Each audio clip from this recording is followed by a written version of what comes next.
Hello. Ishan bio classes में मैं doctor प्रतीक। आज हम लोग फिजियोलॉजी में बात करेंगे रेड ब्लड सेल की, यानी हमारा टॉपिक होगा आरबीसी, जिसको हम लोग रेड ब्लड सेल भी कहते हैं। तो हम लोग चलिए बात शुरू करते हैं रेड ब्लड सेल की। तो इसको हम लोग और भी किसी नाम से जानते हैं, तो उसे हम लोग कहते हैं erythrocyte. Erythrocyte, RBC are also known as erythrocytes. Erythro का मीन्स ही होता है रेड, ठीक है। एरिथ्रो वर्ड जहाँ पे आ गया उसका मतलब होगा रेड, तो इसलिए एरिथ्रोसाइट, साइट मतलब सेल, और एरिथ्रो मतलब रेड। रेड कलर का जो सेल है वो आरबीसी है, रेड ब्लड सेल। ये सेल ब्लड का है, इसलिए आरबीसी हो गया। चलिए, इसके बाद हम लोग कहते हैं कि आरबीसी रेड क्यों दिखता है भाई। तो उसके अंदर जो मौजूद रेड कलर का जो पिगमेंट्स होता है, उसके चलते आरबीसी रेड दिखाई पड़ता है। तो वो पिगमेंट्स कौन है, उसको उस पिगमेंट्स का नाम है हीमोग्लोबिन। तो हम लोग कहेंगे the red colour of the RBC is due to the presence of the colouring pigment called haemoglobin. तो हम लोग समझ में आ गए कि कलरिंग पिगमेंट्स जो है वो हमारा उस हेमोग्लोबिन, उसके चलते ये आरबीसी रेड दिखाई देता है। अब हम लोग बात करते हैं इसमें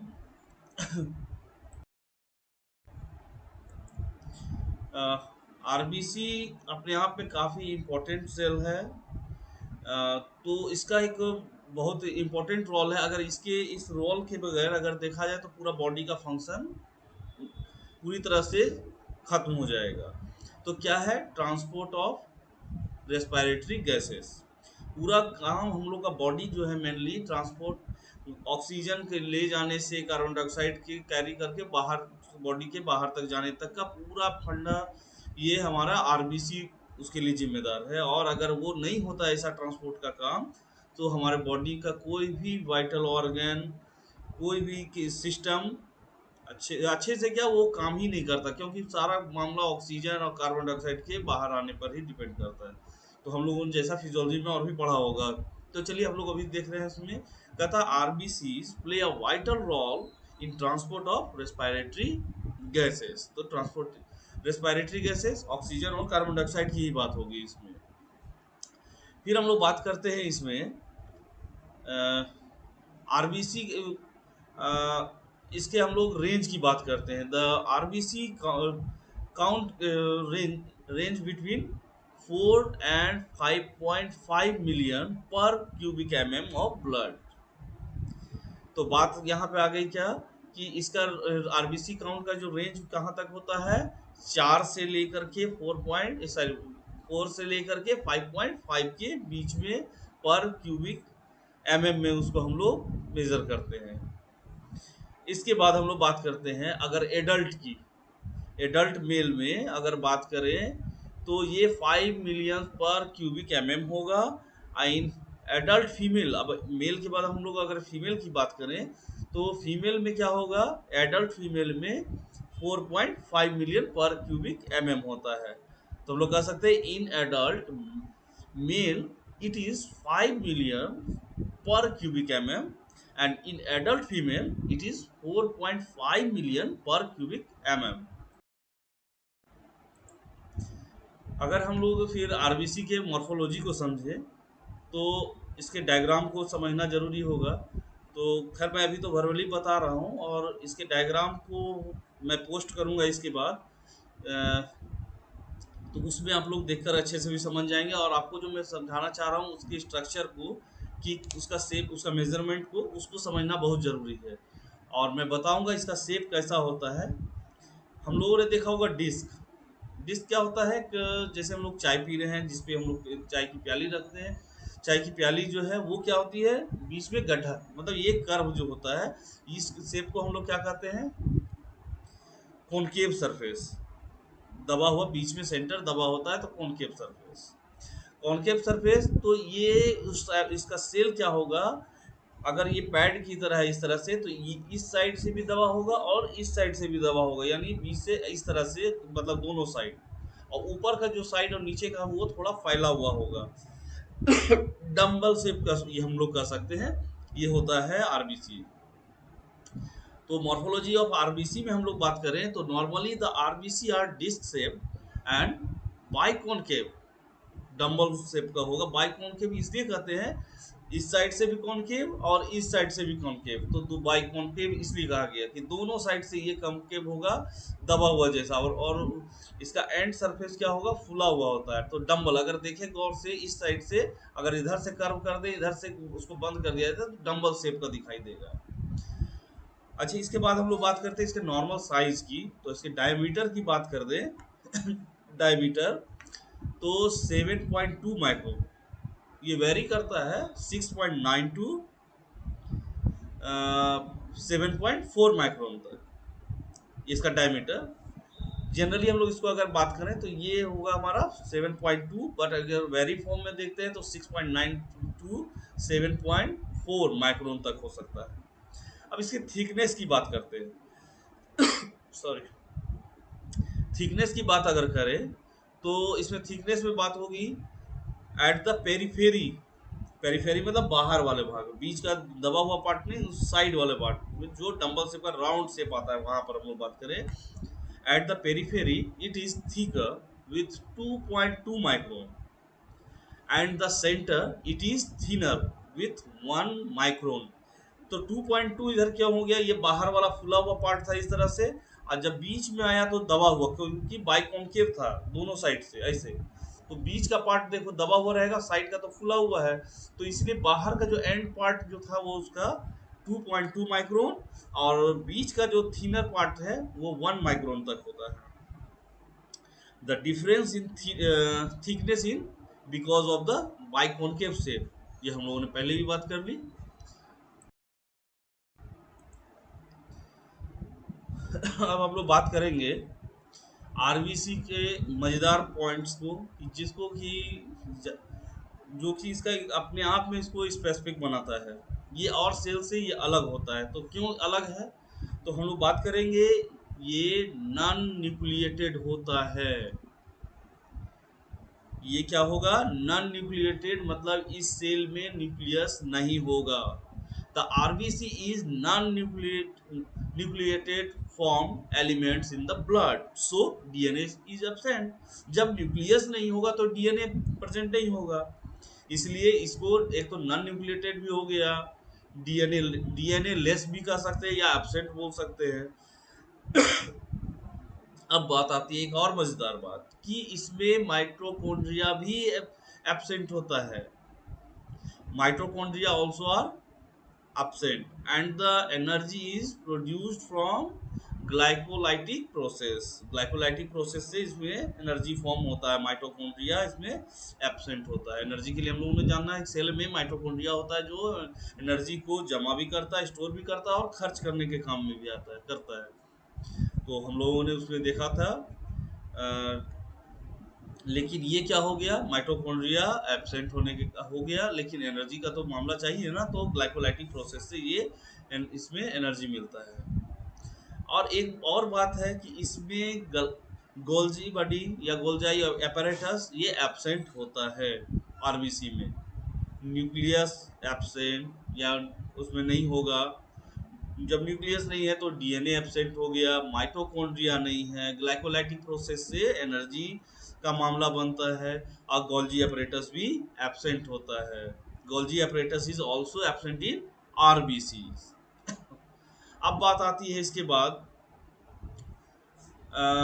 कि इस ब्लड में तो इंसुलिन भी हम लोगों को मिल,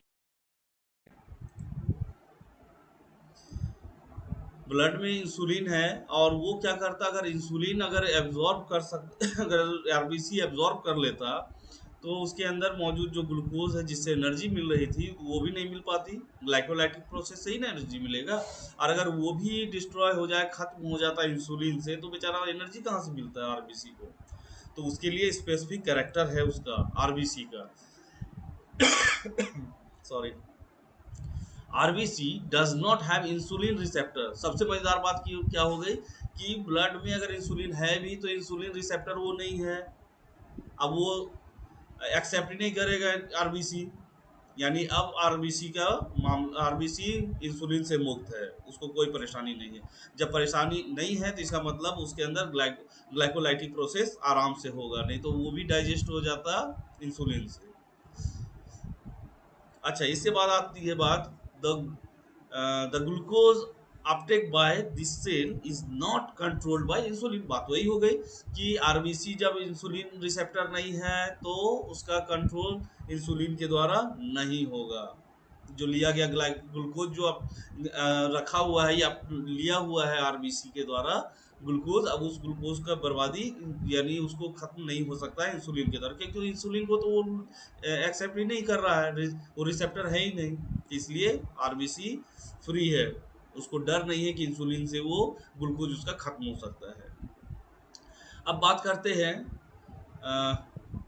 RBC has special type of cytoskeleton. Cyto मतलब सेल, और उस स्केलेटन मतलब उसका आवरण जो बोल सकते हैं स्केलेटन। तो वो बोलता है आरबीसी का स्पेशल स्केलेटन, वो साइटो अलग टाइप का साइटोस्केलेटन है, which is made up of actin and spectrin. तो ये किसका बना होता है? स्पेशल जो साइटोस्केलेटन हो गया एक्टिन एंड स्पेक्ट्रिन का। अब आप इसके बाद बात करते हैं, increase in the RBC count is known as polycythaemia. अगर आरबीसी काउंट बहुत ज़्यादा बढ़ जाता है तो ऐसे कंडीशन को हम लोग पॉलीसाइथेमिया कहते हैं, जो काफ़ी डेंजर है। तो पॉलीसाइथेमिया हो गया। इसके कहता है it occur in both physiological and pathological condition. ये फिजियोलॉजिकल और पैथोलॉजिकल दोनों कंडीशन में ऐसा पॉसिबल है। क्या?